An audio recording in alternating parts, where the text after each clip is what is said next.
I'm Vincent Strikers, and today joining me is Aiden Feigl answering the age-old question, is there a significant difference in pay between genders, male and female?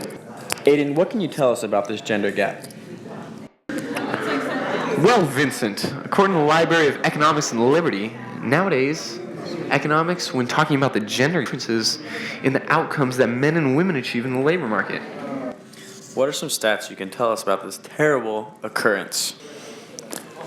Well, Vinny, the median annual earnings for full-time, year-round women workers, according to a 2012 statistic from the Women's Earning and Income Center, is that in 2012, women earned $37,000 compared to men's $49,000, rough estimate, which shows a significant, let me repeat that, significant difference between men and women's pay. Aiden, do you have an explanation for why this gender gap occurs in the workplace?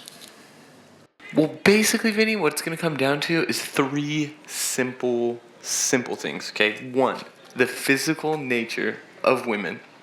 Two, the maternal instinct of these women. And third, the domestic instinct of women. And these are all held as barriers to the achievement of wage equality. As cited from the book by Richard Berry, Why Women Are Paid Less Than Men. Now, Aiden, I've heard you use the phrase maternal instinct. Can you elaborate on that a bit more and explain to the folks here listening what that means? Well, Vinny, most small business owners that maintain a paid full staff are going to look down on the idea of, pregnant women coming in the workplace and then leaving to go on maternity leave, such. So it's a very negative thing for many business workers.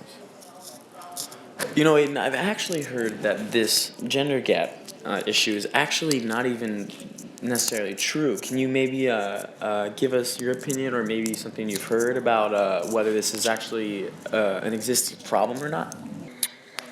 A lot of the result is entirely upon individual choices being made by both male and female workers. So, although there is a gap in the gender pays, it's actually caused by, women wanting to take on certain careers or men taking on certain careers. And this theory has been discussed on the Huffington Post. Period. Well, Aiden, clearly the government sees this as a real and actual issue that occurs because I've heard that they've actually done some legislation to help combat this issue. Can you elaborate on some of these laws that have been passed in order to solve this problem?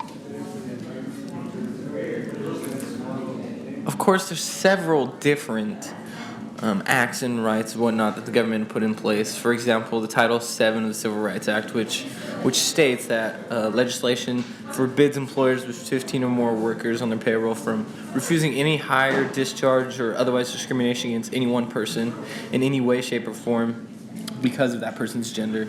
Another thing would be the Pregnancy Discrimination Act of 1978. You might have heard of that. It's pretty popular.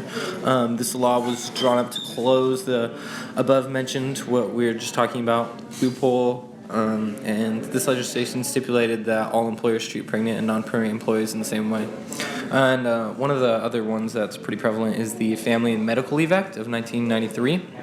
And it was passed that the groundbreaking law that provided important federal protections for both men and women, which faced related to pregnancy, childbirth, adoption, placement for foster care, etc. And that's all based off of the Pregnancy in the Workplace article on the Business Terms Encyclopedia. Okay, on this next segment, we have with us our wonderful economics teacher, Ms. Halsey, who's going to tell us her opinion on whether the gender gap exists or how she feels about it or maybe what can be done to solve this issue. Yes. Back to you, Vinny. Thanks, Vinny. So now with all of these expert sources and expert opinions, specifically Ms. Halsey, we're going to come to a conclusion about the gender gap. And to sum it all up, I'm going to let Aiden finish us off. All right, I can definitely finish this off. So, yes, unfortunately, at this time in the United States, we do seem to see a significant gender gap. However, is it all based just off of you're male, I'm female? No, definitely not. Of course, there's other factors like different jobs, career paths that women take from men. So, can you say specifically that there is a gender gap? Yes, but things are being done. We headed in the right direction. Goodbye. And that concludes our segment with Aiden Feigl and Vincent Strikers. Thanks for tuning in and have a great summer.